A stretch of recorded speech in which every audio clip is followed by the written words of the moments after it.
712 ईस्वी सिंध की धरती पर पहली बार विदेशी घोड़े दौड़ते हैं। तलवारों की झनकार के साथ मोहम्मद बिन कासिम भारत के दरवाजे पर दस्तक देता है। इतिहास की किताबें कहती हैं यही से यही शुरुआत थी। फिर एक लंबा सन्नाटा, 300 साल का अंधेरा। किताबें चुप हैं, लेकिन क्या सचमुच सब कुछ शांत था? क्या भारतीय उपमहाद्वीप ने सिर झुका दिया था? नहीं, पर्दे के पीछे हिमालय की गोद में एक आग जल रही थी। कश्मीर के सिंहासन पर बैठा था ललितादित्य मुक्तपीड़। उसकी आंखों में हिमालय की ठंडक थी, लेकिन सीने में ज्वालामुखी धधक रहा था।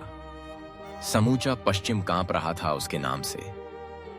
अरब की हवाएं जब कश्मीर की तरफ मुड़तीं, तंबुओं में बैठा हर सरदार राजा ललितादित्य का नाम सुनकर सिहर उठता।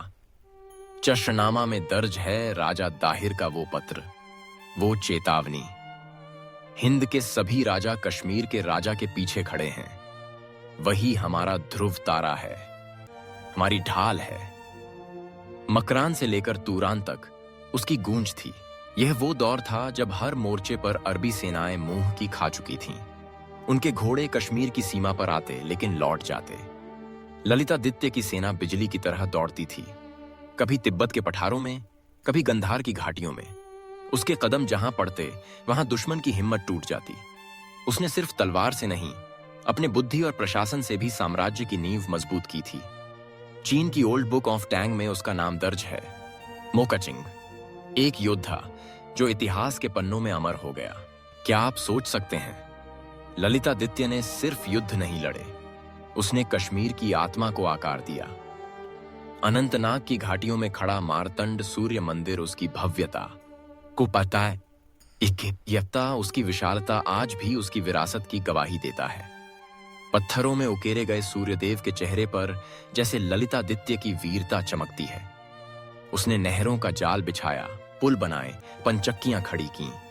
अफगानिस्तान के दूर दराज बौद्ध विहारों तक उसका नाम गूंजा।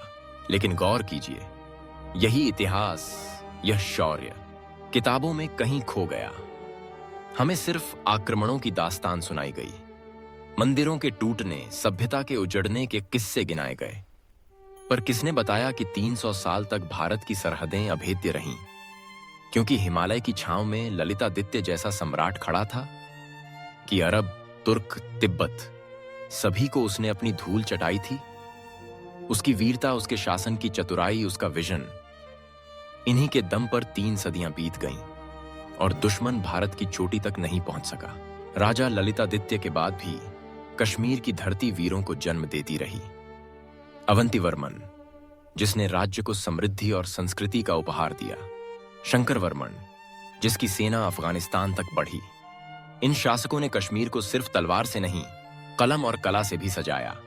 यही वजह थी कि विदेशी आक्रांता 300 साल तक हिमालय की दीवार पार करने का साहस नहीं जुटा पाए।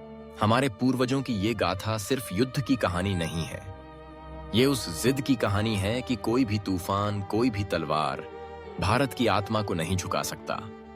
ये उस सूर्य के उदय की कहानी है, जिसकी किरणें आज भी कश्मीर के पहाड़ों से फूटती हैं। इतिहास के अंधेरे में छुपे इन नायकों को, उनकी विरासत को, उनके शौर्य को जानना हमारा अधिकार है।